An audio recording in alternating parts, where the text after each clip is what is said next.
Hey, this is Teddy. Long overdue for an update. Sorry about that.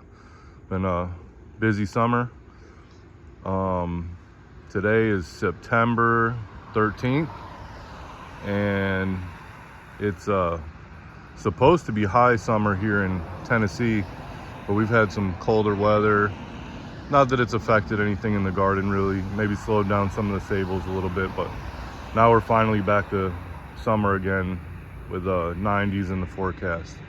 But I wanted to do a couple update videos, so I'm gonna run through really quick the whole yard and try to keep the rambling to a minimum, so everybody can just kind of see all the plants, and then I'll do some more detailed videos on some particular plants, and hopefully make these quicker, not an hour-long video for people to watch. So here's this dry garden up next to the house. This Dazzlerian came back really good. It like pulled really hard, spear pulled, but came back full of weeds down there, but you know. So then we've got all our yuccas up here. You can see that those brown leaves, that was the center of that Yucca rostrata in early spring. So it did get some kind of funky damage over winter, whatever you want to call it. And then you can see how much growth it added over the summer. And this is definitely the runt of the litter and the slowest grower.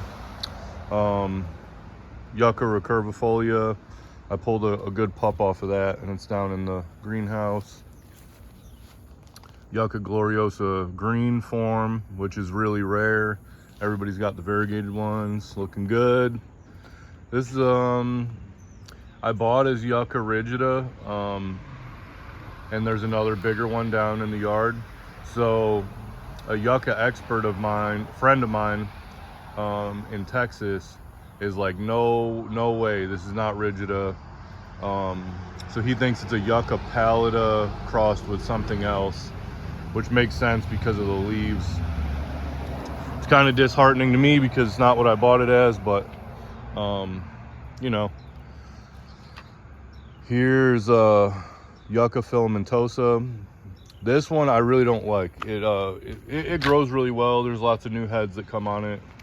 This was the main one that flowered this year, but it's just ugly. The leaves are like a lighter green. I don't know, they get this like patchy yellow color in them. It looks gross, like it's not growing well. And then I'll show you a really good form that I'm starting to propagate down in the yard. That's a lot better. Let's see, all the normal suspects here. Another little variegated yucca, whatever kind that is. That one, and then this little variegated gloriosa in there. Those two just been struggling the past couple years, but I'm hoping they'll take off.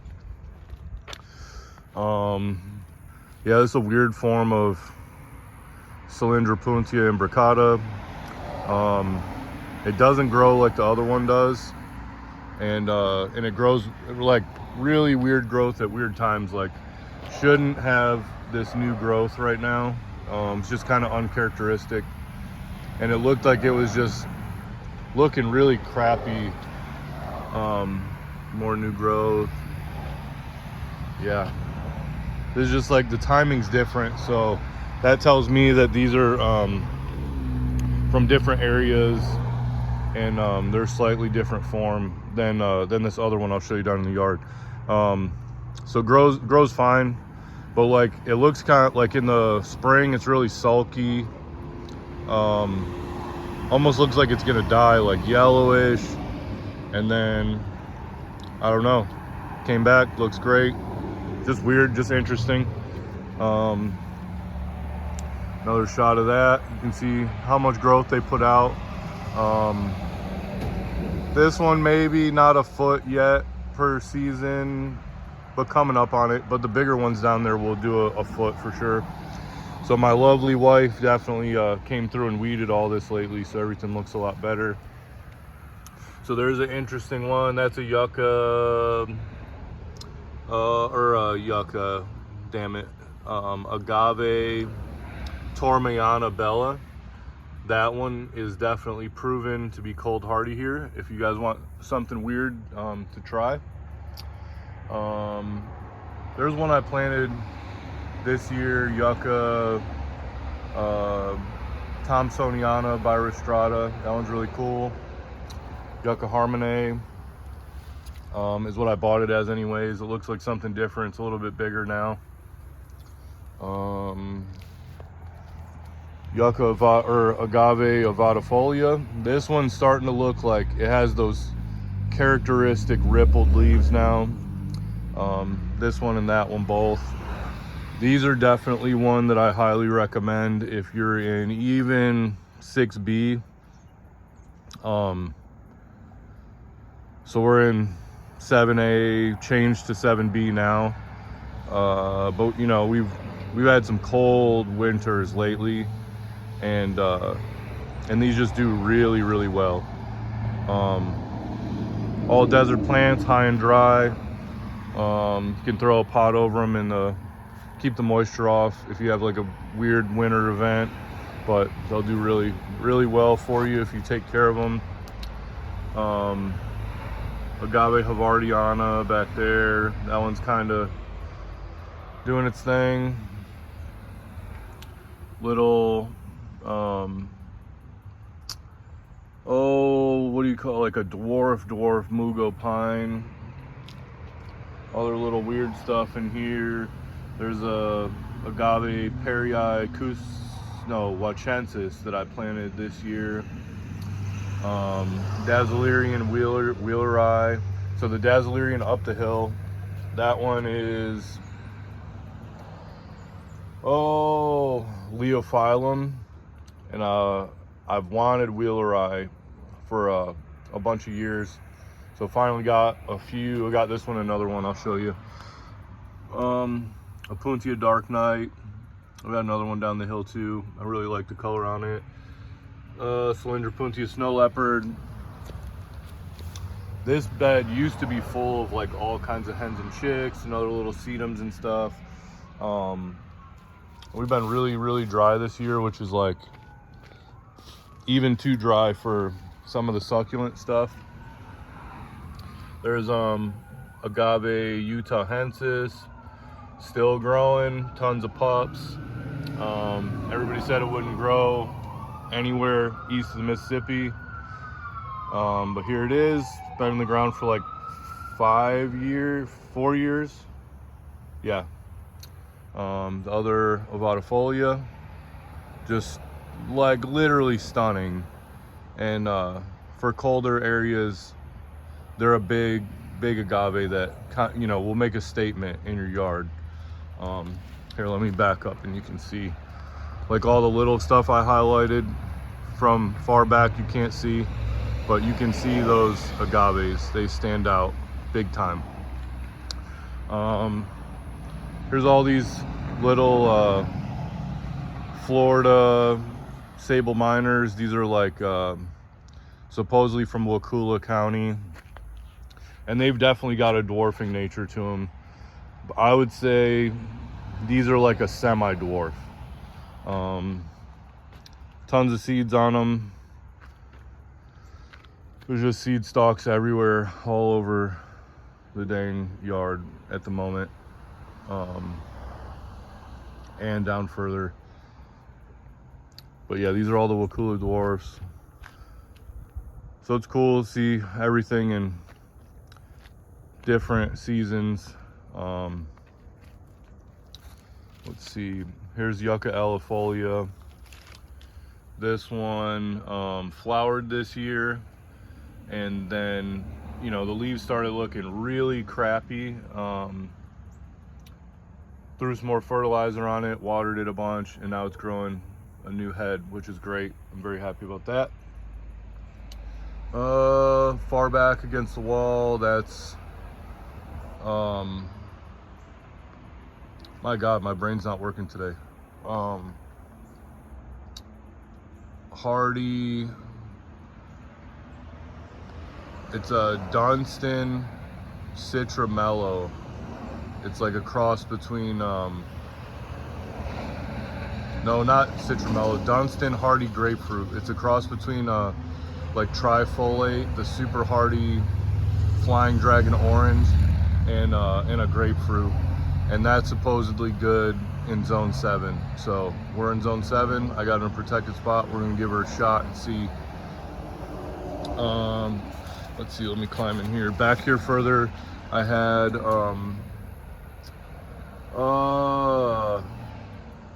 Sable Brazoriensis back there that didn't make it.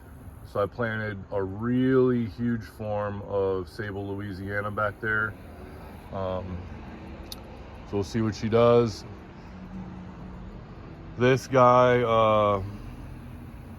so that being late in the year, we missed a lot of flowering around here that I should have had in the videos. This is Joe Pieweed. This is like a late bloomer. Likes to bloom, you know, because this is like wildflower stuff. Likes to bloom in the summer when it's like really hot, really dry. But that filled in a lot, so you can't see the separation between all the sables really well, but I'll highlight everything as best I can. So this is another same of these guys, the like Wakula dwarf deals, which aren't true dwarf but semi-dwarf. Here's Sable Louisiana. This is the first year that this one flowered and we have seeds. This is more characteristic of how Louisiana will bloom. The seed size is a little bigger than minor. The seed stalk is usually shorter. And now all this can change with age when things get a lot older. Palms that hold their seed stalks within the leaves can grow out of the leaves, vice versa. But characteristically, you can tell the difference. Like this Sable Minor has this seed stalk way outside of the leaves. This way bigger Louisiana has a seed stalk that is outside of the leaves, but it's pretty close to being, you know, within the leaves. Just different. You just notice these different characteristics. So back there, you can see that characteristic palmetto leaf.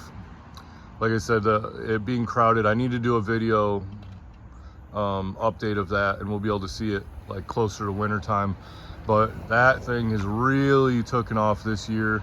I think I was trying to keep track and then I lost track because it's so crowded.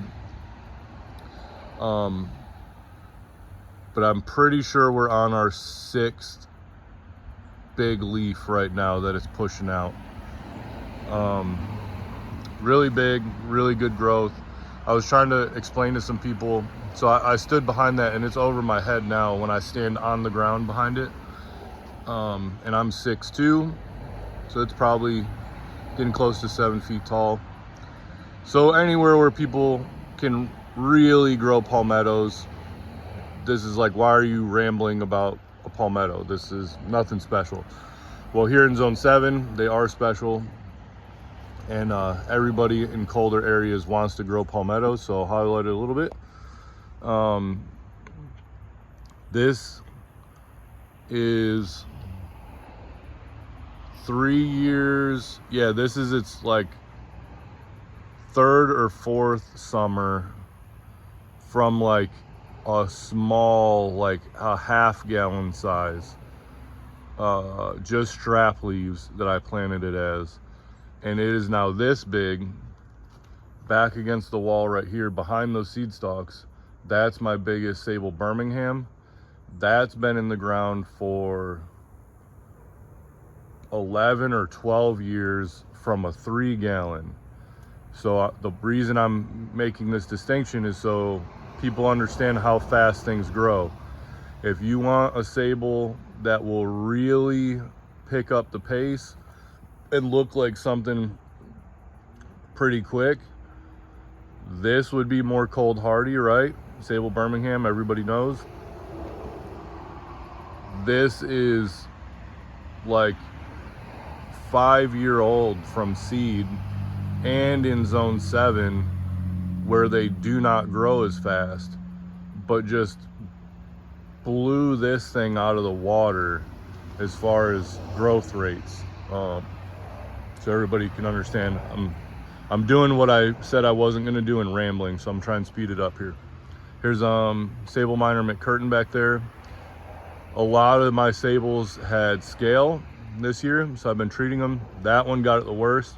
You can see that light yellow green color. That's just where the scales suck in the nutrients out of the leaves. But I've been hammering all of them with Safari, which I really don't like to spray chemicals, but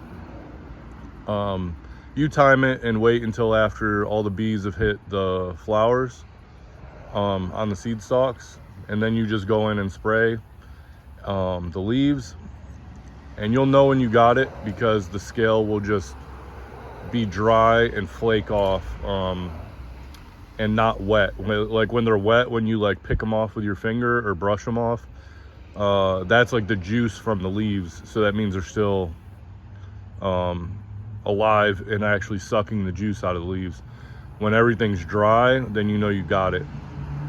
And it takes a few doses, but don't be afraid to spray the leaves. The Safari or whatever chemicals you use does not hurt the leaves, but the best thing to do is use it as a systemic, and also like pour it down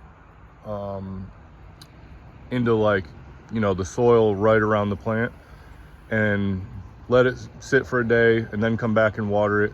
And what that does is it gets the chemical down into the roots. The roots suck it up.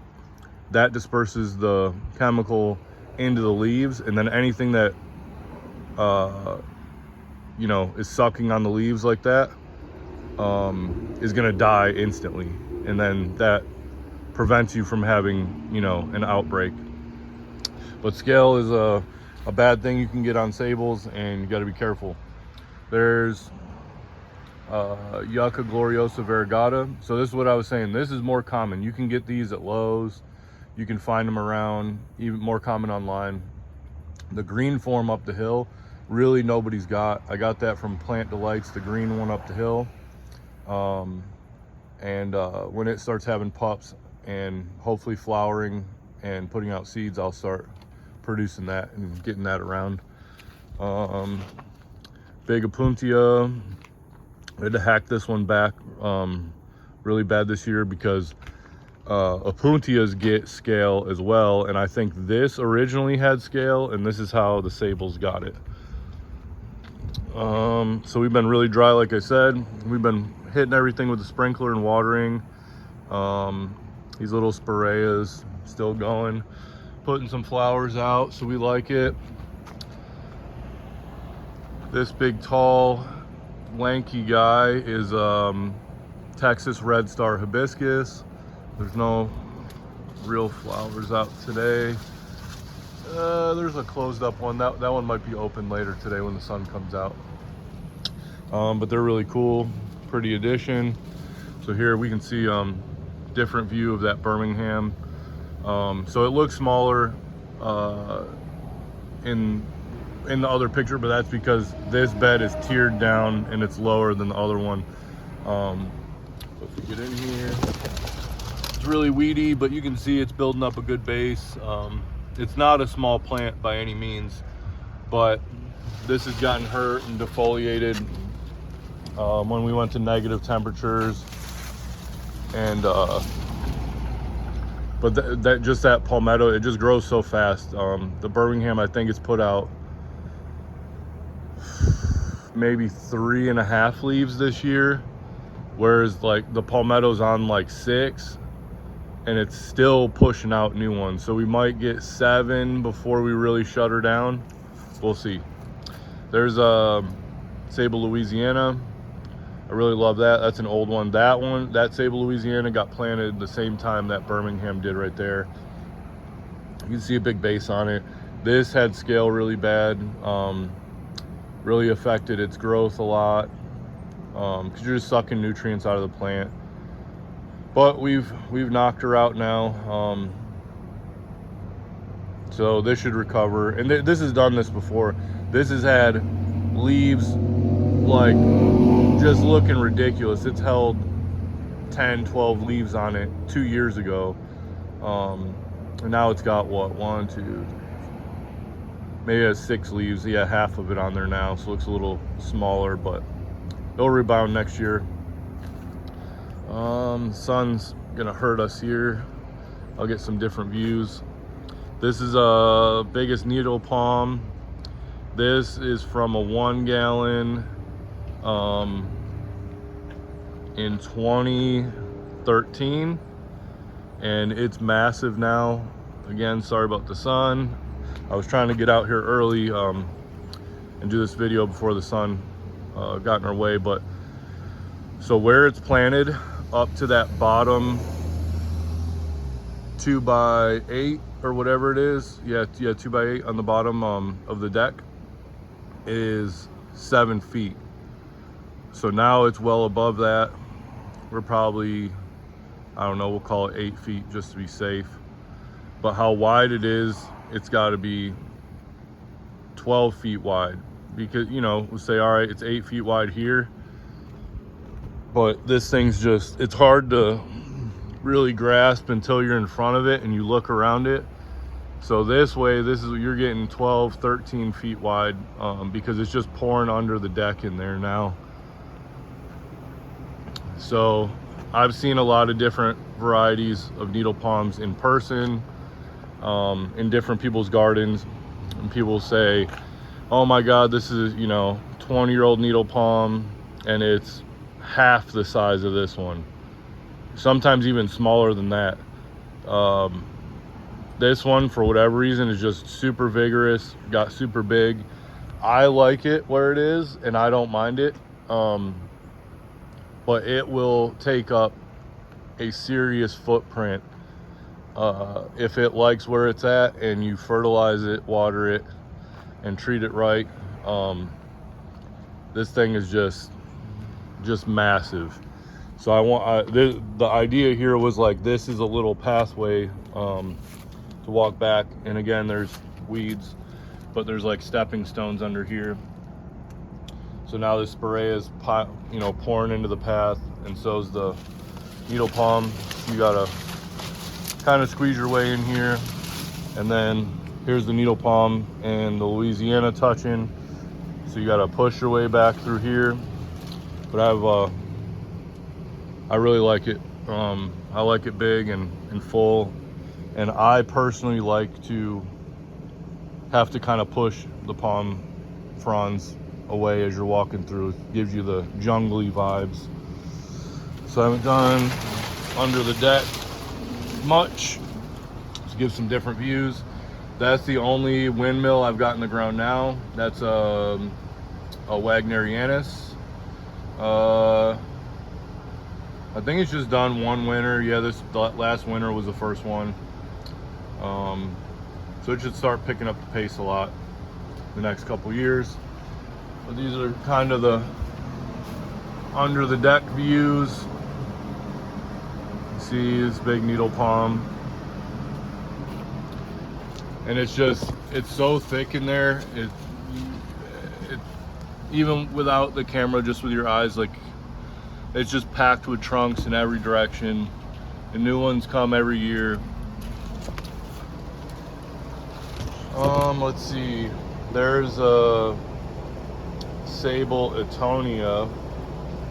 So I wasn't sure how it was going to do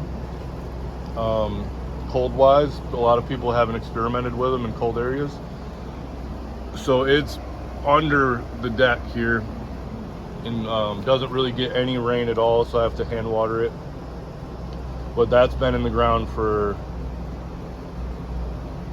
a good probably 4 winters now, and it doesn't grow fast at all, but it doesn't get any damage either. And for sure this is like cheating, you know, because it's in a very protected spot. But I planted another one this year around the side of the yard, And I'm telling you, these are one to grow if you're kind of running out of options in your yard, trying to Tony out. So I've got a bunch of Sable Minors that I grew from seed and that are getting really big now. I've got a bunch in 3 gallon that'll be ready next spring, but I planted a lot of these around the yard this year too. And this is kind of characteristic of where they're at. You got some split leaves and really big strap leaves, looking good. I'll highlight those in my greenhouse video coming up. Got a bunch of those for sale. Let's go back this way. Puntia. There's another filamentosa. This one has a better glaucous blue color, like the Rostradas do, and looks better than the one up the yard or up the hill. But I've got an even better one down here. I'll show you. Let's see. I think that's a Bracken's Brown Magnolia. We really like magnolias down here in the south. Really pretty. This is my wife's favorite tree period is magnolia, and the flower is really pretty. Still flowering now, if you can see. And we haven't really gotten any rain the past, I don't know, month and a half solid. There's a Puntia, whatever it is, Anglemani or the other one, but it's linguiformis, so it's the cow's tongue. If anybody wants a cutting of that, just message me, let me know. So this one's not supposed to be hardy as far as like cold or wet winters, but this one definitely is. This was from an old lady's garden in Tennessee that she's had. She had a patch of this since like the 1980s, so it's seen all kinds of cold, but that was pretty cool. We'll make it around that way, but I'm trying to rehab a bunch of areas. So we've gotten overtaken by Bermuda grass, so I laid down a bunch of landscape fabric, and we're gonna kind of get all these areas, take them back, plant new stuff down here, make new room for new things. That's probably the best Yucca Gloriosa that we've got right now. That's way younger than the one that's in the bed up the hill, but that's what they tend to do, is they'll look, this is almost like the best that they'll really look before they grow a trunk. They get a really big massive head on them, but as soon as it flowers once and splits, or as soon as it really starts to get a trunk, the head on it gets smaller, and they kind of lose their vigor. Sable Minor, I planted this last year from a 5 gallon from Gary's Nursery. So that's a North Carolina Sable Minor, get really big. There's Yucca Faxoniana back there. I planted that as a big one, and they don't grow fast. So I dug up the one that was there. That was like a littler guy that was growing slow also, obviously, because I want this to get some size eventually. There's that better version of Yucca filamentosa. I'll run down around here and we'll see a better view of it. But here's our bed that was full of milkweed. You can see we got a bunch of seed pods on it now. I'm gonna go spread the seeds around in some different areas around town, but we love that for all the pollinators. And then we've got muscadine grapes in here that came back. I had 3 of them planted in this bed, and it looked like all of them got like fungal rot to the trunk, or well, you know, the base of them, the main vine, and they all died. And then one came back, so I've got to trellis this one up this winter, and we'll see what it does. There's like some black magic or black coral or some kind of elephant ear. We've been so dry. The soil's not really great right here. It's not super soft, so it's kind of been struggling, but my wife wanted it, so when she drives down the driveway, That's one of her favorite plants that she can see it. So we put her there. There's a yucca filamentosa we dug out of the woods down here in the yard. So this is probably the only time that you'll see a filamentosa with a trunk, because this was in like full shade for, I don't know, 3 or 4 years down there. So it just didn't have the right conditions for it to flower. So it had these really long, ugly leaves on it, and it just kept growing, you know, because the main head will die off after it flowers with these ground ones, but since it didn't flower, it kept growing. So this is the only time you'll actually see a filamentosa with a trunk. So this will probably flower next year that I moved it, because it's putting out good leaves now. It'll flower, this head will die, but it'll put out new pups like that one. Here's another Sable Louisiana. These are really pretty, we like those a lot. This one flowered too. You can see the flower stalk in there, and the actual seeds are in there buried with all the vines right now. This kind of came up as like a volunteer. This is a beauty berry, but it flowers these little tiny flowers all late spring and then all through the summer, and then it's just covered with these berries after that are really pretty. It gives the yard some color, and it's a cool big easy native shrub. And I haven't seen the birds going after the berries, but they're not poisonous.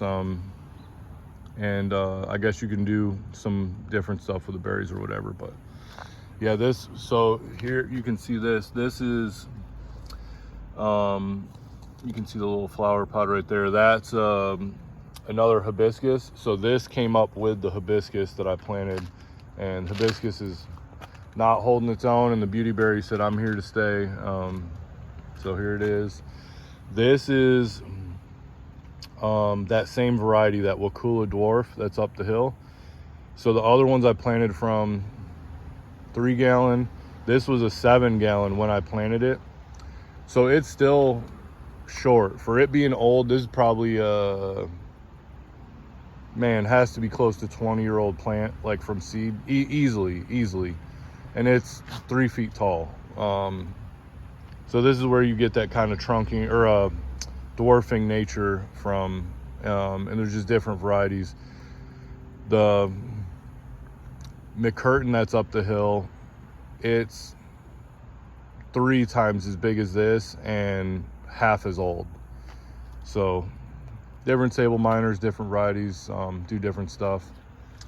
So we planted a lot of this stuff in this little bed this year. So I made this dry stack bed, and I had agaves in here last year, and I was kind of pushing it with the varieties that, you know, could or couldn't live here. And in the middle I had Proto-Americana, and I didn't protect it, and I should have, and that probably would have done it. Got it rooted in, really established, and it might have lived, but pretty much a lot of the agaves died in here. And I said, screw it, you know, I've got agaves in other places. And I turned this into basically just a bed to highlight this one palm right here. So this is an old trunking sable miner that I got from Gary at Gary's Nursery. Really had to twist his arm to get it from him. But this is probably now, man, a 35-year-old palm. And you can see, because it's a sable miner, but that is like, those aren't just old leaf bases. I mean, they are technically, but they're like solid wood. This whole thing is like, feels like iron down there. And I think what it did was, he dug it up at a lady's yard. She didn't want it anymore. And it was probably way bigger, like up here in the range of leaves. And then when he dug it up, put it in a pot, and it did recover, it just dwarfed all the leaves down, because the leaves are dwarfed. The seeds are well within the leaves. So all this, like this kind of growth habit is uncharacteristic for for a North Carolina sable miner, which it is. So I think now that it's planted again, I just planted it this year. Next year, with it being rooted in, it'll put out some more leaves, maybe a little bit bigger, but and then the next couple years after that, it'll start to regain its form and put some really, really big leaves out, and get really big. So my buddy TN Tropics, which a lot of you know who he is, he gave me a small piece of this canna back here. So this is a canna, like the giant form. I think it's Musifolia. And he warned me when I was at his, well, not warned me, but he was like, hey, this grows really fast. You know, you have to treat it like a banana. And I'm like, yeah. I've, you know, grown cannas before, and I've grown bananas, no big deal. So he gave me like a piece like this, like that little sprout, like maybe three or four of them in a clump, and they were like that tall. So I planted them. It was almost even, no, it wasn't. It was like late, or it was like normal, maybe May or so. But now this thing's 10 feet, easily tall. Just massive, huge. If you can get that variety, they're really cool. But this bed turned out pretty good. Canna, like Tropicana. That's a pink china, elephant ear. It's really nice, really hardy. I don't know what kind of flowers. Some kind of, I don't even want to guess. Something. There were some bulbs that we got. And then here's a different canna that's there. I think I'm rambling again and not going fast. Here is Yucca traculiana. So that's another thing that I wanted to do. As soon as I realized that it's harder for trunking palms here, but it's really easy for trunking yuccas here, then what we're gonna do is we're gonna get a lot of really easy, unprotected palm looking plants out of all of these different yuccas that are around here, and that's why we really like them. Here's that bigger, different form of Cylindropuntia imbricata, like I said. So this is kind of like your standard form. If you see pictures or you look out west, or even they're common out here now. This is just that kind of standard look that they'll have, where the other one's just a little bit of a different form. But this is another really cool plant that's easy, and we really like it. It has like these just intense magenta flowers when they flower too. Really cool. So this is another desert bed. I built this just for these Yucca rostratas over here, but it gives us a lot of room to put other cool stuff in here. So there's a little agave Tormiana bella too, little hens and chicks, Echinacerius. I got a bunch of those in here, different one. There's a couple horse cripplers I planted this year. There's one, and there's another one. There's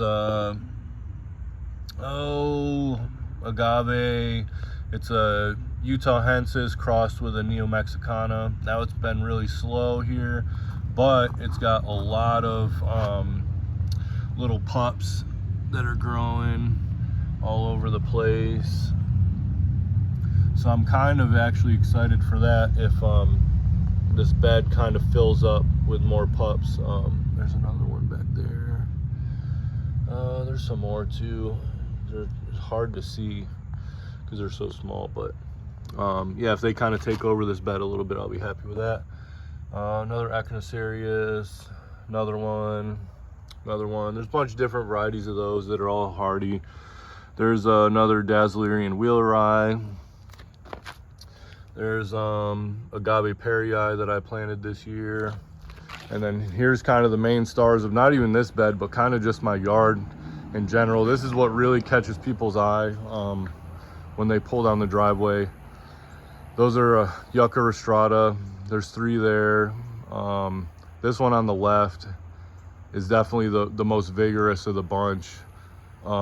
These get a foot of vertical growth a year now. This is what I was saying up the hill. This one's kind of the dinkier of these ones. So it kind of goes in order, like as far as growth rates. That one on the left is the biggest, has the thickest leaves, grows the fastest, puts out the most growth every year, and also looks the best. That one in the back here, back right, that one's the second fastest grower, but the trunk's thinner.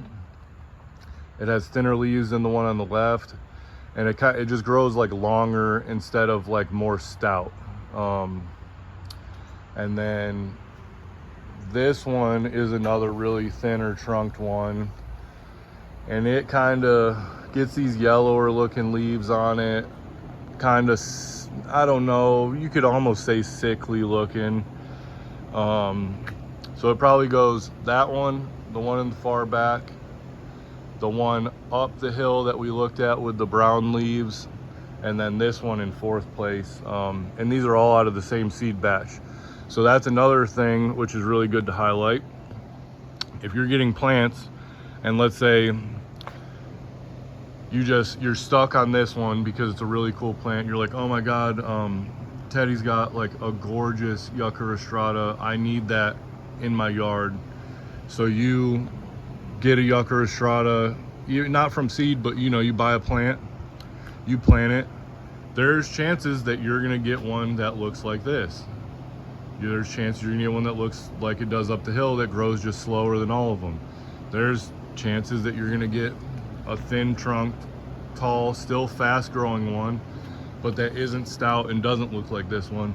So there's a lot of variation in plants that you can see from the same seed batch that came from the same parents. And it's just kind of how plants go.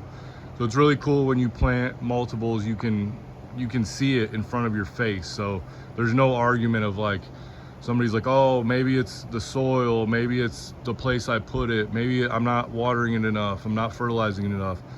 These three get all the same stuff. These were planted at the same time. This one in the front, technically you would say gets more sun, and it looks worse. Like it's really coming up on almost half of the growth, maybe 2/3 at this point. But that's just how it goes. And I plant a lot of things in multiples around the yard just for that. Can really see what they look like in different spots, and kind of take that argument away from it, learn some stuff. Here's a silver saw palmetto. It's in a big 15-gallon pot. I got this at the last Southeastern Palm Society meeting from a buddy of mine, Mike. We're gonna pull out that fig right there and go plant it in the yard, and then we're gonna put this saw palmetto there. So yeah, I think everybody remembers I built this bed just for these palmettos. So there's one. Here's another perfect example of variation in plants. So this one, I can't even say it would have your textbook palmetto look, because it's just kind of going really palmate now, but it's really tall. For how old it is, it has tons of filaments, clearly palmetto, grows really good, nice, whatever, all the characteristics, right, for the age that it is. And then this one over here, also palmetto, same seed batch as this one, planted the same time from the same size. This one is technically in a better spot, gets a little bit more sun, because this one gets blocked out by the deck. This, what are we talking about, 2/3 here? And then this one's longer leaflets, petioles are just higher, right? And then let's go look at this other one. this one, way more Costa palmate. These recurved leaves on it. And it's just stiffer and grows different. Like it's pushing up a trunk basically, whereas the other one is not. But it's this one's just super stiff. Like if you feel it, like the petiole does not want to bend and come back. Whereas if we go back to the other one,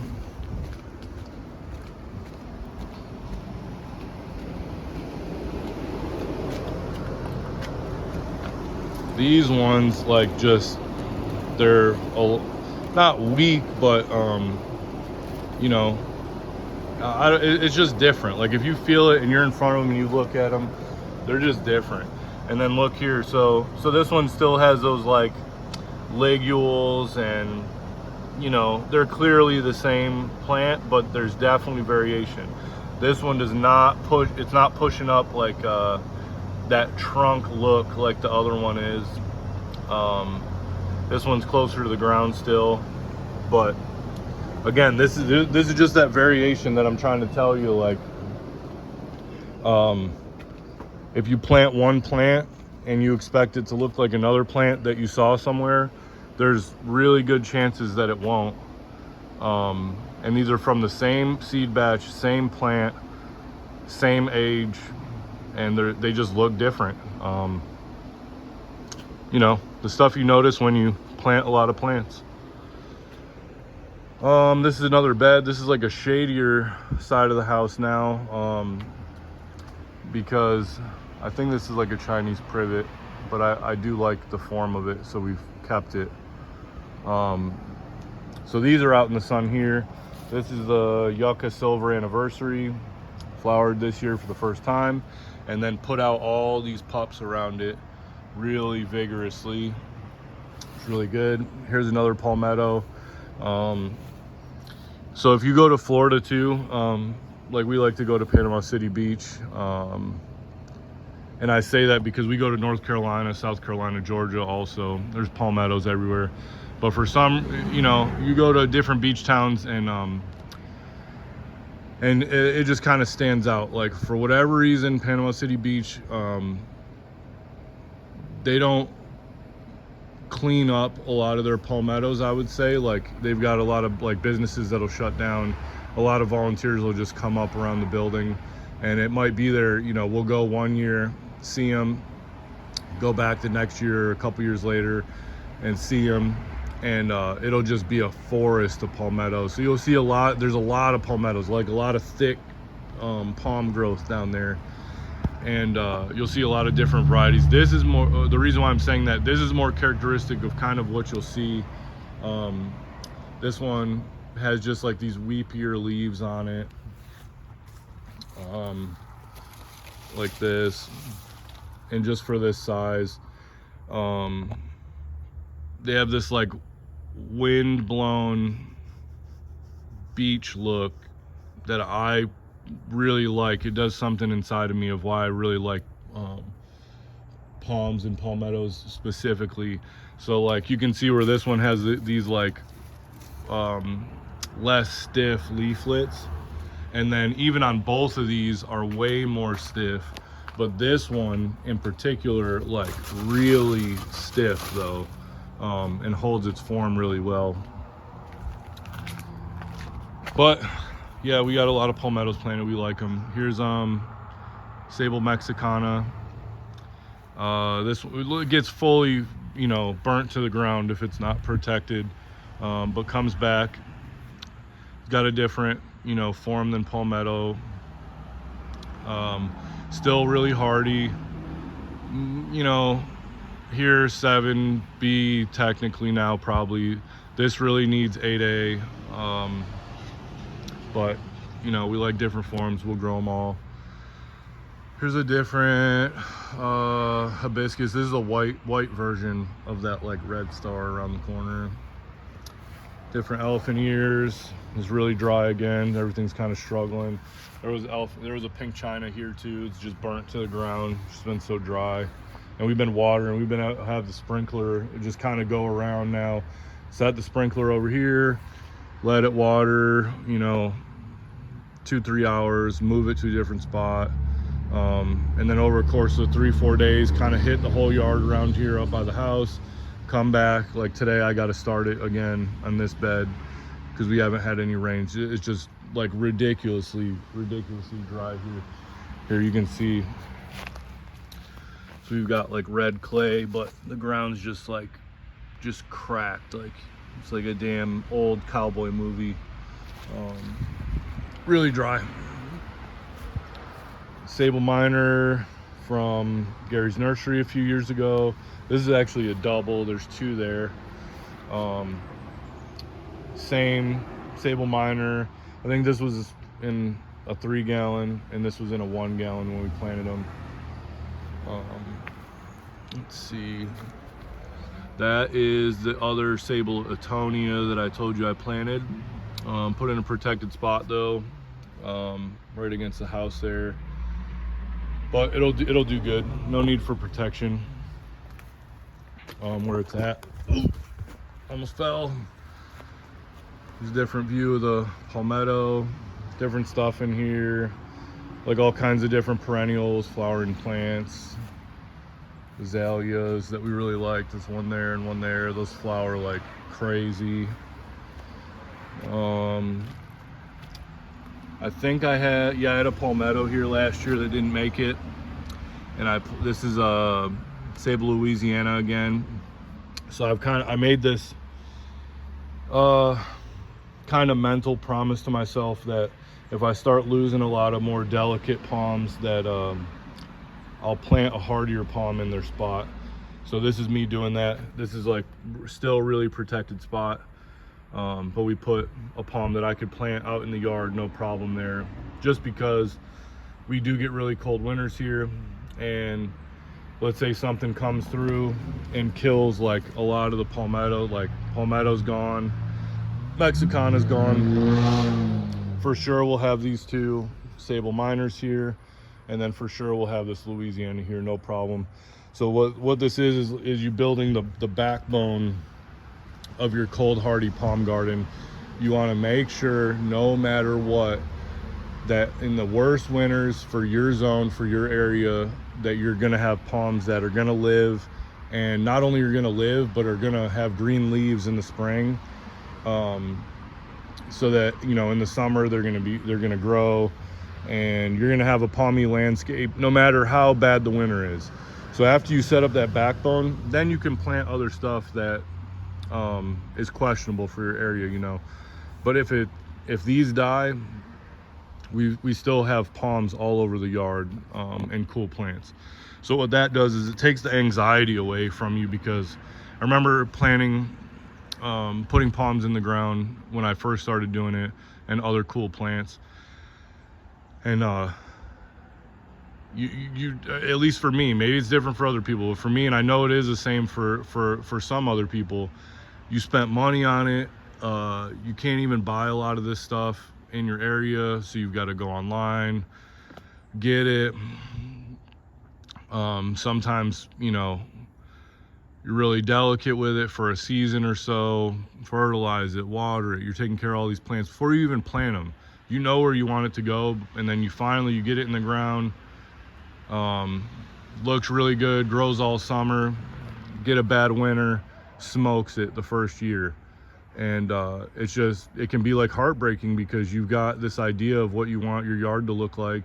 You finally get the plant, you wait all this time, and then it gets killed. It's like discouraging for gardeners that you actually can grow. Like, you can grow palms here, you can grow palms farther north of here, for sure, no question, people do it. But it's just timing. A lot of the time you put the wrong thing in the ground at the wrong time. You don't have a favorable winter the first year, you can lose it, and then it hurts, you know. So now when you've got all these backbone stuff, which I don't have to protect and worry about, it doesn't hurt so bad when you lose a palm. What it really does is like let's say that palmetto dies, now it opens up a new spot for me that I can plant something else, where this whole bed's basically full, you know. So it gives me opportunities now, and it doesn't hurt me like it would if I only had that palmetto planted and it got killed. More rambling, sorry. Couple other things. There's a little palmetto there. That was from last year. Didn't grow much this year. That'll probably kick the bucket this winter, and then we'll plant something else. Here's another sable miner that we planted up here. Planted some at work, and some more down under the tree line. There's just other little stuff in here. Ferns, coral bells, fern, hosta, coral bell, another fern, another hosta, another fern, you know, just fill in your landscape.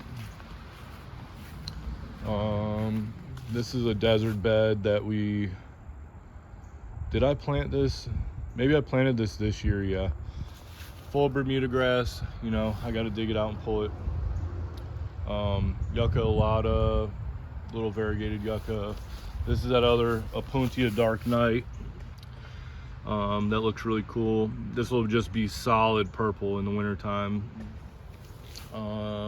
There's a Cylindropuntia imbricata. That one's pretty aggressive. It's put out some flushes a few times this year, so we'll see what that looks like. Here's a different Cylindropuntia. This one's like a golden lion. I forget what variety. There's an agave lechugia. That one's really cool. Here is an Echinocerius coccineus. See if I can block the sun. Yeah, that one's got like 6 or 7 heads on it. It's really cool, like that. Everything's kind of weedy. I need to clear everything out. This I don't highlight so much, so this is cool to see for everybody, because it's usually full of weeds, and I don't like to show it. Not because I don't, well, of course I don't care for the Bermuda grass and the weeds, but it's just that it's hard to see everything, so I usually don't film this much. But this whole bed is like this curved sable row that I put in, and we had to reclad it this year because the original wood's not doing good. But this was like a spring project we did, was clad it. I'm gonna paint it, make it look nice. We've got to lay landscape fabric down in here, and that's what me and the wife talked about doing this weekend too. She's like my main weed puller. Like, I'll pull weeds too, but she'll get in here and just rip the hell out of all of it, and she's tired of doing it. So we're gonna get these beds and all the other ones in the yard fixed up this fall, winter, so we don't have to deal with it anymore. So this is Sable brazoriensis. This doesn't take any damage over the winter here. Where the original source is, I'm not sure. I mean, obviously everybody knows the original source is, you know, Brazoria County, Texas. But this came from Jungle Music. So then, like, what plant the seeds came from and where that is, I don't know.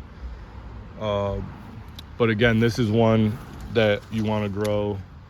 Doesn't take damage. A little slower growing, but really cool. And this will be solid trunking palms here that that shouldn't get hurt at all. Here's North Carolina Sable Miner. This is way younger than like those Wacula, Florida ones, like I told you about up the hill. And these are just getting massive over here, these North Carolina ones, and they do. If you check out my video of me at Gary's nursery, that's what these will turn into, and that's what is like the pinnacle of Sable Miner, you know, growth that you see at his house. Just incredible. 10 feet tall Sable Miner. You know, who would have thought when everybody started looking up Sable Miners when you started your cold hardy palm journey?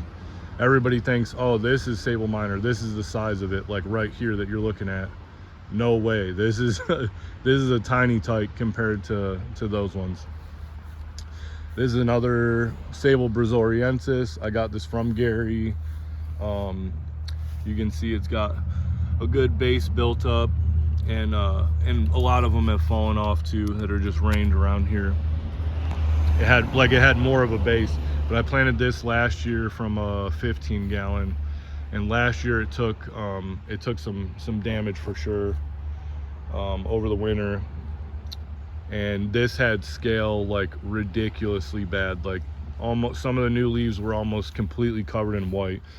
But we hammered it with a bunch of insecticidal soap, and then we hit it with Safari a few times, and it's looking really clean and good now. But this is another, you know, like I said, this first Brazoriensis up here. This is a trunking one that'll be solid here, zone 7, no problems. Let's see. Oh yeah, I finally wrote all the names of the palms down, because I had them like hiding on tags in here, and then it would get overrun with Bermuda grass. And like, of course I knew this was Brazoriensis, all like the trunking ones, but I would forget exactly which variety a lot of the minors were. So I finally came through and wrote it on here. And of course, yeah, the dang Sharpie's gonna wear off, and then when we paint them. But this was basically because a lot of these tags are just, you know, falling apart. But that was a tag from Plant Delights. And there's Sable Miner Emerald Isle Giant. So that's another North Carolina Sable Miner, but it's specifically from Emerald Isle. And the one that these seeds came from was a giant plant that Tony Avent found. So he started those. Emerald Isle Giant needs a couple more years. So here's Sable Birmingham. So we got Birmingham up next to the house up there that we showed, the big one. We've planted a few more. In this spot, yeah, no, not in this spot. In the next spot down here where there's a Birmingham, we lost another one a couple winters ago. And this one took a lot of damage last winter. Brazoriensis and Birmingham technically are like they're in the same class. So Brazoriensis has been confirmed through DNA that it's a cross between Palmetto and Sable Miner. That's known now, it's a fact. So Will Trunk has characteristics of Sable Miner and Palmetto. Birmingham hasn't been confirmed yet, but everybody thinks that that's what the case is also. It's some kind of a cross between a trunking palm and a non-trunking palm, technically. So even though Sable Miner can trunk when they get really old, but nobody's really sure with Birmingham. But a lot of the palm experts that I know that have been doing this for, you know, 1,000 years, they say a lot of the DNA is in the works right now that they've heard rumors around. So hopefully we'll find out what a lot of these weird ones are in the next 5-10 years, and we can put all the speculation to bed, and it will help people put them where they deserve to go, and then they'll grow better. But anyways, back to Birmingham. Birmingham is definitely a weaker variety than Brazoriensis, no matter what. I don't care what anybody says. I've seen it firsthand. Brazoriensis in my yard doesn't take damage. Birmingham does. And it just grows. It just has this different, like, just doesn't look as stout. Like, this is finally looking good now, but it's got what, 4 leaves on it, right? Because it took a lot of damage over winter. But it just grows kind of weaker, and they're really variable. You'll get hardier ones, weaker ones. You'll get ones that grow more similar to Sable Miner. You'll get ones that grow more similar to Palmetto. From seed, they're really, really variable. This is a North Carolina Sable Miner. So this one's getting really big. This one flowered and fruited for the first time. But a lot of times the seed stock gets aborted the first year. So this is the first year for this one. And we, you know, thought we were gonna have seeds, didn't end up with any, and that's okay. Next year, it'll be plumb full. but this is another one that's going to get massive. And this was kind of the whole plan of this whole row. These are palms that I really like for sure, that I want to grow for myself. But what I really planted all these for is for the seeds, because that is very valuable in the sense that as soon as you can, you know, prove with pictures and video that this bloodline will grow into a 10-foot palm tree that you can grow in Ohio, for example, that's very valuable to people, and they want it. So I want to grow it, and I want to be able to offer it to people. And that was the real goal of this bed here, was this is like a seed production bed. I like the palms, they look really cool in my yard, but this is I want all these seeds, all these varieties that I've got planted. And these are gonna be the stock for the greenhouse later on. Here's Sable Blackburniana is what we bought it as. It looks like something a little different than Sable Minor right now, but this would tell you that it's probably got Sable Minor mixed in. A lot of trunking palms do not flower and fruit when they're this size, but this one did. So we've got seeds this year. The seed size and the length of the inflorescence is kind of characteristic of Louisiana. It looks different than Louisiana to me, comparing it to the other ones that I have, but I don't know. This is something we just need to keep an eye on, and we'll see what it ends up looking like in, I don't know, 3, 4, 5 more years. But this is another one, doesn't take damage here. It came from Plant Delights, so they grow a lot of palms, a lot of different plants. Can a seed get mixed in that was something different? I mean, it can happen, but it's very unlikely. Just, I do it, I know the process. Kind of run it like a little bit of a laboratory, and you're not like, you don't have different seeds that you're mixing on the table at the same time. You're dealing with one at a time. Get all the seeds clean, soaked, in a community pot, covered with dirt, watered, put down, labeled, and then you're working on another one. So anyway, my point being is, I can't say that this is Blackburniana or that it's Sable Minor, it's whatever. This is what I bought it as. But when you get like an intermediate, weird looking characteristic palm like this, you just need time to see for yourself, because I can't say what it is exactly, but we'll see in a while. Here's another Sable Minor McCurtain. These are really slow off the start. This was planted like the same time as this North Carolina Sable Minor. It's a little smaller. You can see the leaflets.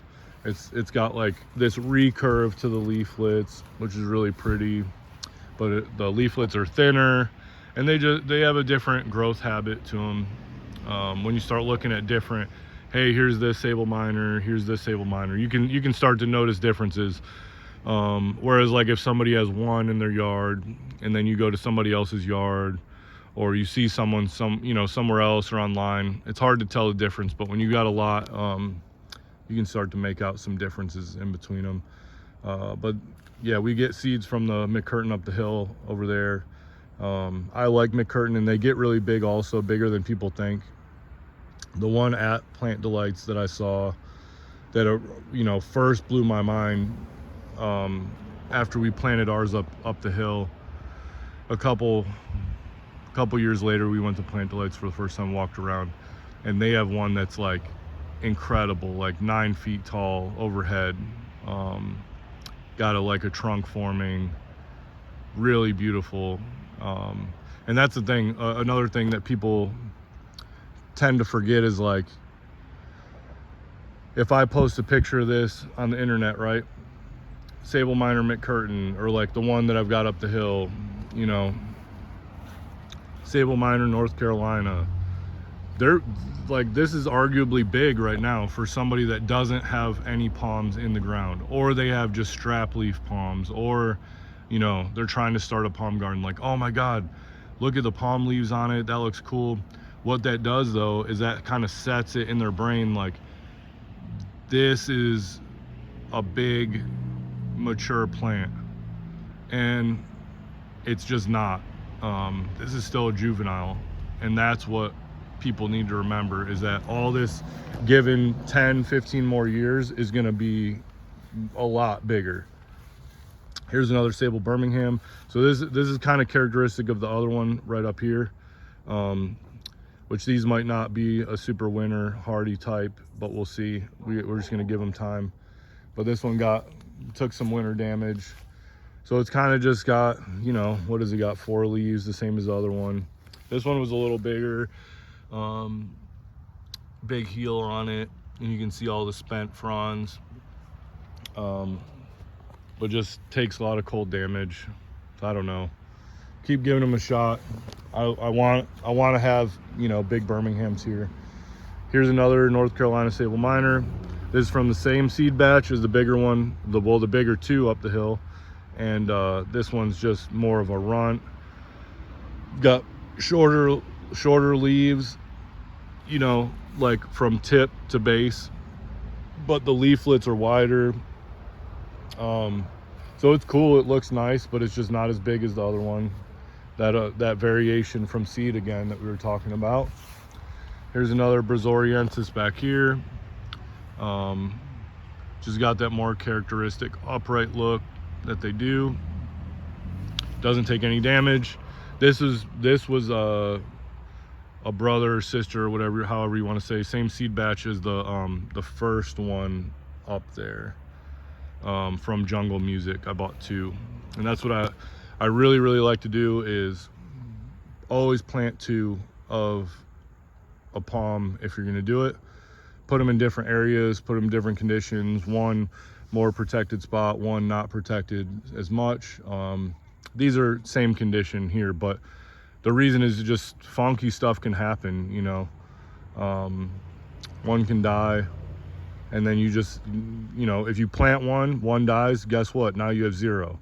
If you plant 2, 1 dies, you still have 1. This is kind of my rule to live by as far as planting palms and cool plants like this, is plant 2 minimum. Like, why would you not? You always want to have something. Here's sorry, the dang lighting. Here's Sable Minor Blountstown Dwarf. These are for sure the real deal. I've got these in pots in the greenhouse, and I've been selling them. They're in 4-inch pots in the greenhouse, and I moved some up to 1 gallon, but these are really old. These are like really old, I say. For the size of it, it's old. This is like a now 5 or 6 year old from seed, which just should be way bigger than this, but you know, they're a dwarf. But I've got all the dwarves. I've got Blountstown Dwarf, Chippewa Dwarf, Apalachicola Dwarf. I feel like there's one or something other that I'm missing, but I want to get all of them. And then again, this is in my seed production beds, so I'll take another dwarf. Like, I'll take, you know, Brazoriensis back there, Blountstown Dwarf in the front, and then in these beds, they're like long, so there's a trunking palm in the back, non-trunker in the front, but there's space in the middle. So then I'll put like a Blountstown Dwarf right here, or a different variety, Chippewa Dwarf, Apalachicola Dwarf in the middle there, and to be, you know, more seed production. Here's another Emerald Isle Giant right there. Again, need some time, but they get really big, cool. The standard green elephant ear is far superior. I've kind of fell out of like and love with the different elephant ear varieties in the past few years, and this is why. Like, it's been really dry. We've watered this area for sure, but then it was really cold here also, and it was really hot before that. It's really hot again now. Standard green elephant ear just holds up way better, looks way better through all these conditions, whereas like, what was that one up the hill, Waikiki or something that we saw in the bed that was still up? It just looks ratty, the same as that black coral over there. It just looks ratty, and they don't have the vigor of the green. So like, why I planted all these different ones is so we can have, you know, different variety around the yard. But really, if I'm gonna plant elephant ears, there's a couple varieties in here. That's a Maui Gold. That one is like a lighter green, and that is really vigorous. That one grows really well. I like that one. I'm gonna dig those up and get some bigger ones going to those. But I'm just gonna start growing more of the green, just because it's just better. I don't know how to explain it other than just those other like genetic variety mutation deals. In harsh garden settings, they're just trash. I'll just say that for me. This is kind of wildflower bed right here. Everything's kind of not looking great with all the dry that we've had. We've got different canna lilies all around. There was some other ones over there, and there was another one up there. This was like a dwarf variety. Yeah, so here's another, you can see this elephant ear in here. Can't even remember the name of this one, because I've just like almost written them off. Like, super well prepared bed. Like, you can see the canna and the elephant ear getting the same care. Canna's just growing, flowering, looks great for like, you know, this time of year, and the elephant ear just looks like crap. So what I would rather have is dig that out, put a green elephant ear there, and then it's gonna look like that still, and I don't have to mess with it a lot. They just do better. All right, let's see. Yeah, blackberry bushes here, roses in front. Here's blueberry bushes here, a row of them. Here's another row of blueberry bushes, and then the other side of the blackberries. I gotta come through and fix all this. It's looking really nasty. And that's another thing we're gonna work on, is all these pathways. We're gonna lay down landscape fabric, put rocks, pavers, so we have nice pathways. What are the damn sirens? Every time I make a video, there's damn sirens.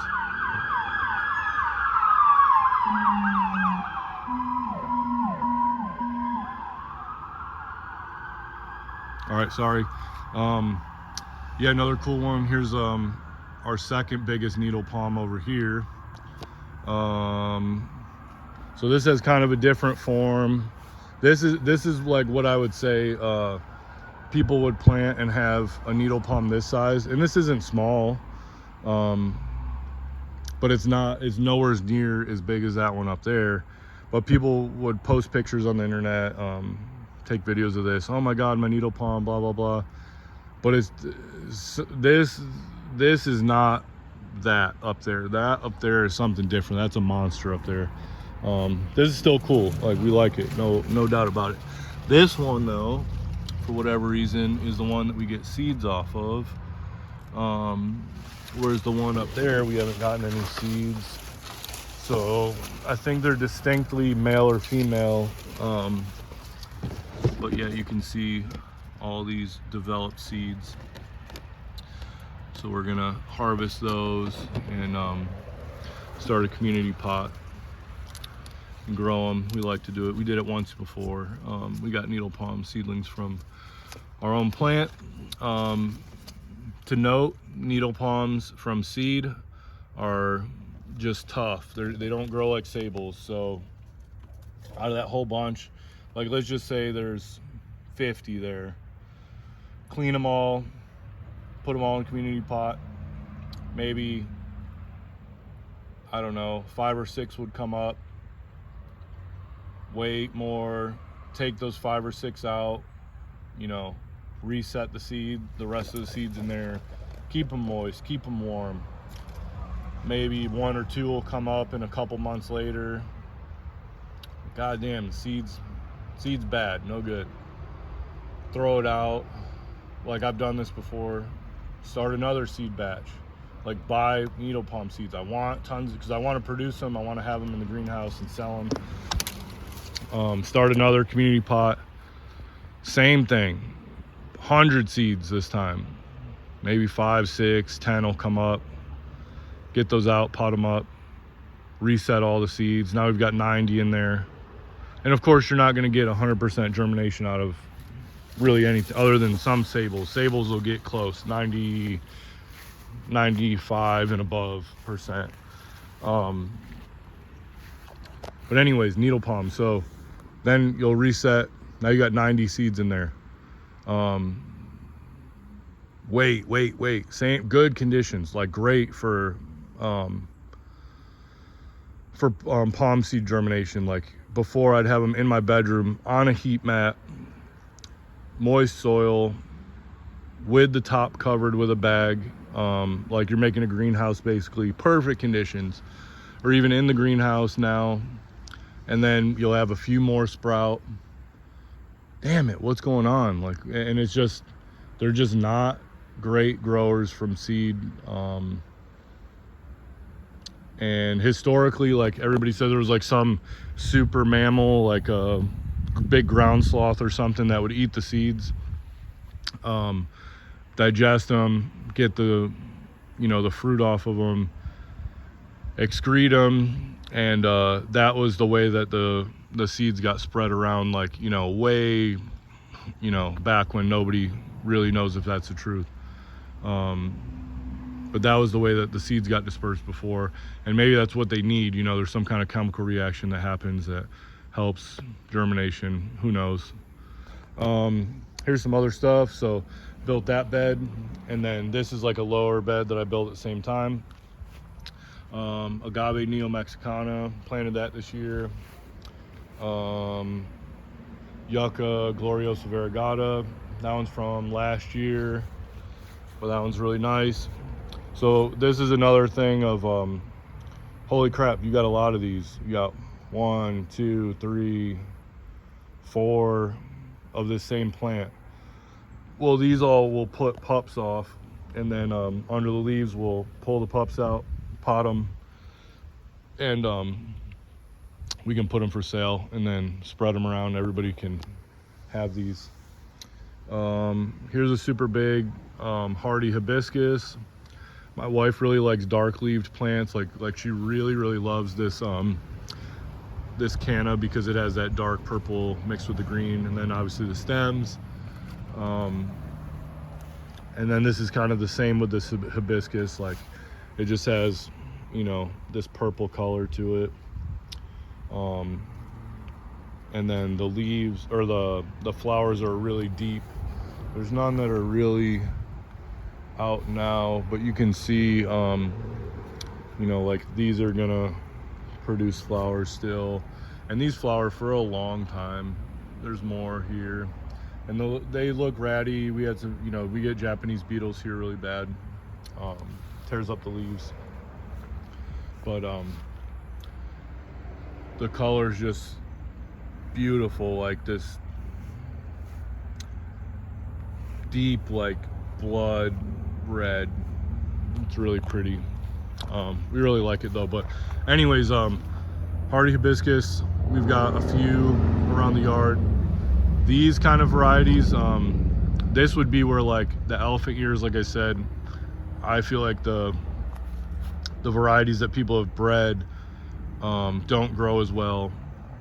The hibiscus, however, that red star, like you saw how it grows, really tall, upright, skinny stems. It's not very full. That's closer to the native natural variety of just like mallow that you can find. This is bred this way for obviously leaf color, flower color, cold hardiness, and for just the vigorousness of it. Like this bush is 6 foot by 6 foot by 4 foot tall. So yeah, sorry, I'm rambling again. Ratty looking right now, but really mixes in well with palms. You got a long flowering plant that we've been so dry, again, can say it a million times, but this is one of the plants that's still hung on, and it's now September. I think it started, so these grow back from the ground, from the roots every year, and makes, you know, this size of a plant. So definitely worth getting.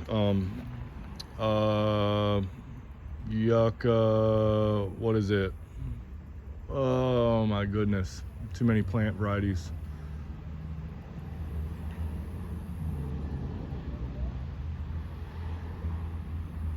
Always do this, like lose my train.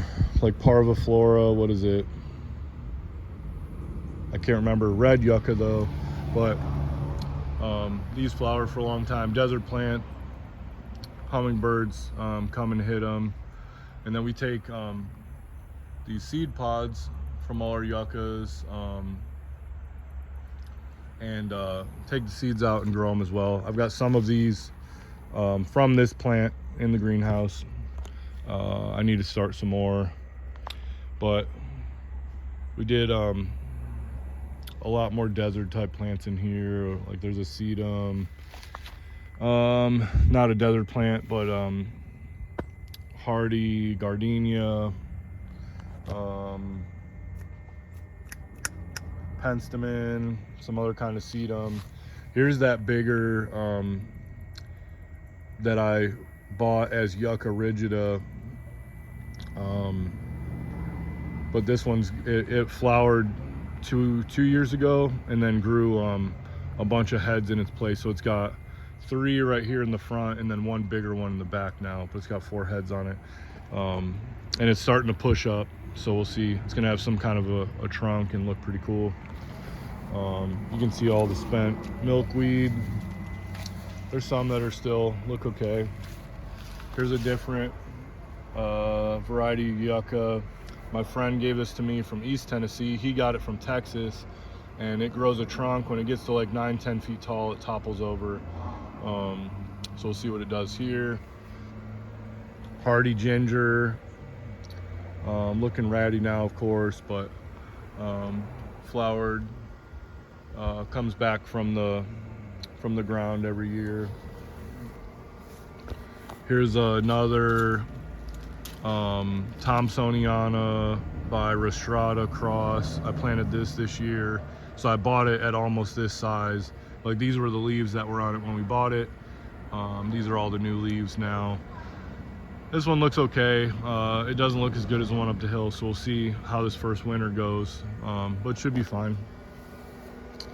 So this is a really nice variegated one. Forget what it's called, Bright Star or whatever it is, but we like these a lot. Here's another view of that Faxoniana. It's got really cool edge filaments on it, wide leaflets, but this one will get really big in trunk. It's different than you know, Rostrata, but another one that you can grow in cold areas, palm-like look. Here's that really nice form of filamentosa, and it's a really big form too. So this is actually a pup off of one that I planted at work that I dug up this year, had it potted for, I don't know, like a month just to make sure that it had some roots, and then planted it not long ago, maybe, I don't know, I did this a month and a half ago, put it in the ground. So this one, it has this better blue-green leaf color to it. and it just grows. It grows really big. This is like a giant form. This is one that I produce from seed also, because it just makes a really good garden plant. Pups really good. Has a lot of leaf filaments, but it just has a healthier color and look than that one up the hill on the corner. I really don't like that one. Here's another little Yucca rostrata we've got planted. No water, no help, no nothing. It kind of gets covered up by these other bushes, but it'll poke up in the next couple years here and look a little better. So there's another thing to note about rostratas too. The ones up there, the big ones, you see the tip of it there, those are like the glaucous, like blue colored ones. So then there's other ones that are like green rostratas, and that's what this one is. I got it from a different source, and they look different. They're just not as vigorous. They're not as good of a garden specimen. Not that they're a bad plant, still, you know, gonna trunk, same, you know, technical characteristics, but there are different varieties. There's a green form and a blue-green form. If you can make sure that you get a blue-green form, those are superior than just the green form. Just little side note. Here's a different view of that Gloriosa variegata. So this is like the pinnacle of what I would say that they look the best. Yeah, sure, you can have it in the next couple years, you know, all these lower leaves will be gone because they'll die off like this. You trim them, expose the trunk, but when it gets to that stage, it won't be this full with this many green leaves up here. It'll just be more sparse, like, you know, you'll have this many leaves instead of all these leaves. So I don't know, they just look better when they're younger instead of older, which is contrary to some different plants. I think we kind of hit everything.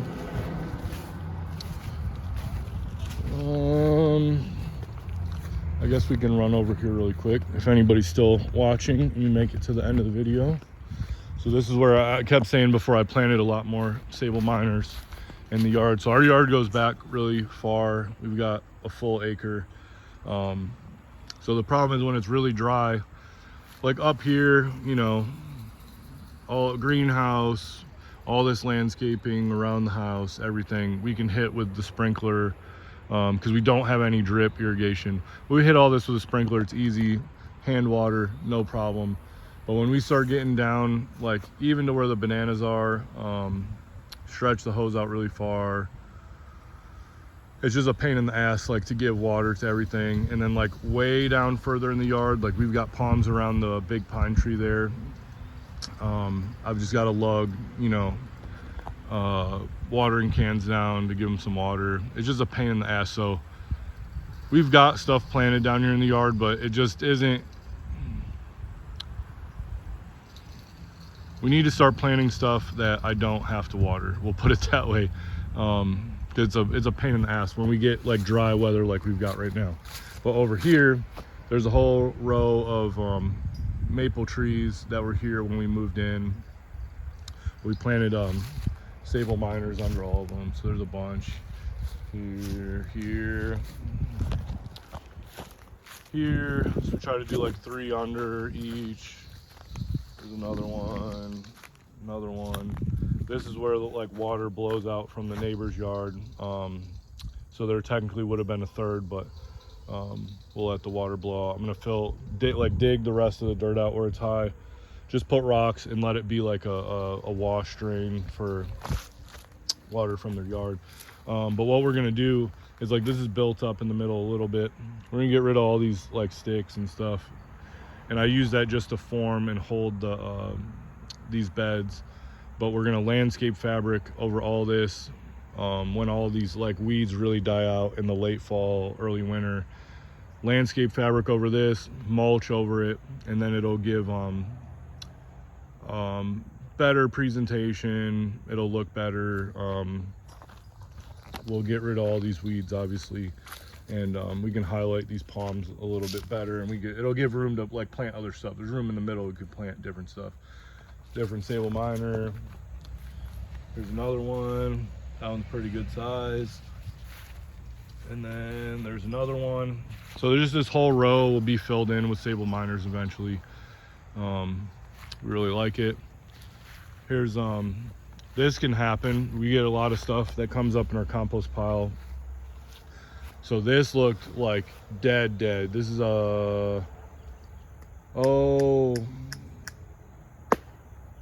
it's like a Chinese yellow banana. It's not a Musa, it's a, what is it? Lasiocarpa? Yeah, I think that's what it is. But it grows like more of a bush style. So anyways, I checked on this in the spring, and it was like, if you've ever seen elephant ear bulbs that rot, this was kind of like what it was. It's like white, just falling apart. And I was like, oh, this thing's dead. Dug it up, threw it in the compost pile. It got covered up, you know, with compost material, and then came back and looks cool. Haven't watered it all winter or all summer. So we'll let it sit here in the compost pile over the winter, and then next spring we'll dig it up and we can divide it and plant it around. But that's common. You have compost pile stuff will come back. So this is down deeper in the yard. So here's like huge granddaddy pine tree that we've got, which we really like in our yard. And I planted, of course, some palms down here. Sable miner, another sable miner. These are from Gary's. And then I think last year, yeah, I put a bunch of sable Louisianas around, and then the deers crushed these over last winter because it was like the only green thing that they could eat. But there's a bunch of them in here. There's another one. There's another one. There's another one over here. Oh yeah, another little guy. And then here's our smallest needle palm. So this is like more typical of like the habitat that a needle palm would grow, as like, you know, an understory palm in kind of a pine forest. So the same as sable miners too. They don't really grow out in the sun as much in their native habitat. They're like an understory plant. But whatever, that's the smallest needle palm. And then this whole bed, we had it nicer too, and it got invaded with a bunch of weeds. So we're gonna do the same thing. Let all the weeds die, all this crap, because there's like nasty crap in here too. So like wild blackberry thickets, there's Virginia creeper, and there's poison ivy in here. We're gonna let all that die off, and then we're gonna landscape fabric this and then mulch over it, and we'll take care of the problem. Make it look better. Another sable Louisiana.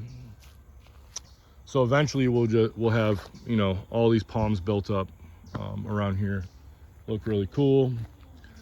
So we're kind of in no man's land down here. Old chicken coop that we had chickens in a few years ago, which we're gonna get some eventually again. This is kind of forested area down here of our yard, you know, pine tree, and then all these trees, and then all these trees in the neighbor's yard and next to ours, which is really cool. It's a good wildlife area, and then it blocks all the neighbors back here from us too. But I started back here landscaping, and I worked on this and then haven't, and then worked on it again and then haven't. But there's like a bunch of hostas in here, stinking cedar that I planted, something taxifolia, but that's like a endangered plant in Florida.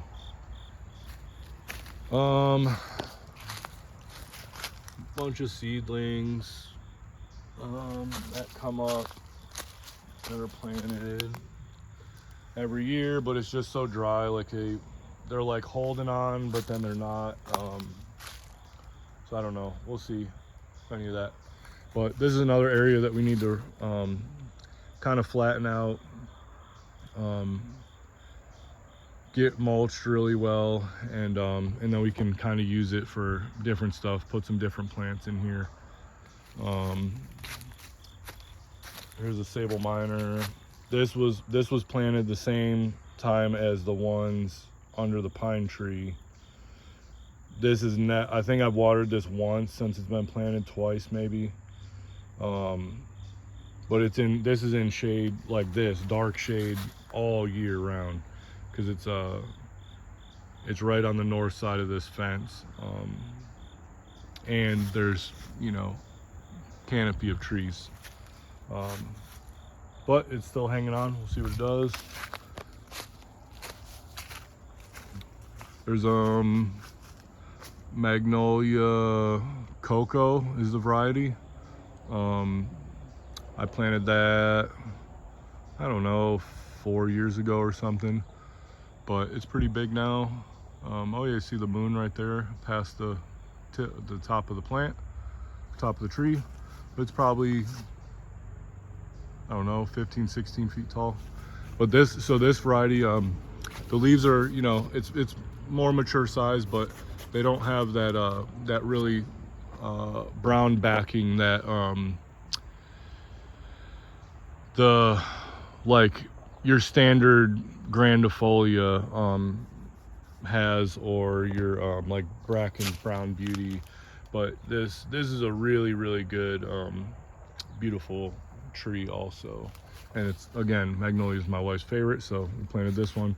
This kind of blocks this corner from the neighbors down here too. We just got to keep working on this area. We had a big tree branch fall and I cut up a lot of it. I got to finish. That'll help feed the greenhouse this winter. It takes a lot of wood. That ain't gonna do it by itself, but we'll take it. Another sable miner that got planted when the ones under the pine tree and this other one behind me in the shade. Let's see. We've got a bunch of areas like down here along the fence line that we had stuff and then we didn't have stuff. And you know, it happens. Again, this is stuff that, like, put stuff in the ground, it lives, cool, it doesn't. Now we've got another spot. I'll plant something different here. Really need irrigation, you know, me to water this new stuff, but I just haven't. So like planted this year, looks really good. It'll live. That stuck. This, I don't know, maybe not. That got cooked. And this is just the last continuation, these trees down here of our kind of fruit orchard here. All these are apple trees, pear trees in here. We got like 3 rows, one in the middle, one over there. And there's a big mulberry tree in here. Oh, before we go, here's another bed. So like literally all these beds, this one too, everything that we've gone past that anybody watching this like, oh, that looks ratty. I get it. It looks ratty to me too, and I'm tired of it. I left a lot of this wild for the pollinators and bugs and other plants and animals that come in our yard. They just have wild areas, but I'm tired of it. I want everything to look nice. So literally all these beds under here, there's a long one here, the banana bed up there, which we'll see in a second. All of it's getting landscape fabric, all of it's getting mulched. I'm tired of it. We're gonna make everything look nice. There's another nice of that glaucous looking blue-green, smoky, nice filament looking Yucca filamentosa. There's another sable miner behind it. There's all kinds of crap in here. Mountain mint and bee balm and every other like kind of native plant that you should grow, black-eyed Susans, coneflowers, whatever. But I'm tired of it like this. Well, not that we won't have those plants again, but I got to get this taken care of because it looks like shit. So we get rust really bad also. So these apple trees aren't dead and it's not time for them to drop leaves yet, but The rust doesn't help them, and they look really sparse down at the bottom. During this, spring, they put out full leaves all over all the branches, but they look bad. So I'm gonna really hack down a lot of these trees, do a good prune on them, and then really spray them good next spring and try and knock this rust out, and then we'll have a really good fruit orchard. Hopefully, here's a mulberry tree, and then here's the 3 pear trees. There's one here. So these look better and have more leaves this time of year. There's another pear tree, and that's our biggest pear tree right here. But we've got more work to do to get all this rehabbed. But that's like apple tree, but I need to do some pruning, maybe cut like right in here, give it more of open base style, get all that stuff up there down. This is our oldest apple tree. It's like probably 18, 20 feet tall maybe. But yep, fruit, tons of ornamentals. We like all of it, but it's a lot of work. You got to get a handle on all of it though. So that's what I mean, all these beds, like it's just gotten overrun. We're gonna rehab all this. What is that? Damn, me with the names today. It's like whatever that is, steroidal giant, tetrapanax, that's what it is. That's really cool. It's a nice plant.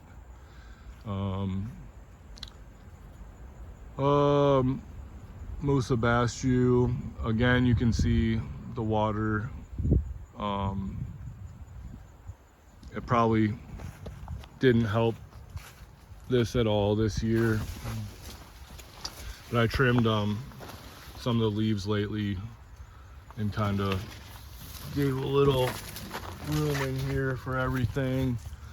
And I took a picture of my wife in front of it last year. She was like standing right there, and these are definitely taller this year. I don't think we hit 20 feet, which I thought we were going to, maybe 18-foot range. Yeah, maybe close, 18 feet. If we got more rain, they would have been taller. But yeah, we like those two. This whole bed. So again, me rambling. This is like landscape fabric. This is where we started so far. So we've got this bed is prepped. We can come through and plant this next spring, mulch it obviously. This was a pre-existing bed too. I'm gonna do the same thing, landscape fabric this, mulch over it, get it to where we can plant it better.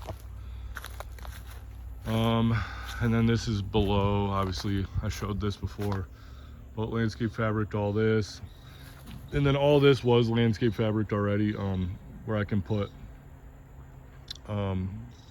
keep all these palm trees outside, and they're not getting weeds growing up into the pots, and the roots from the palm trees aren't growing down into the dirt.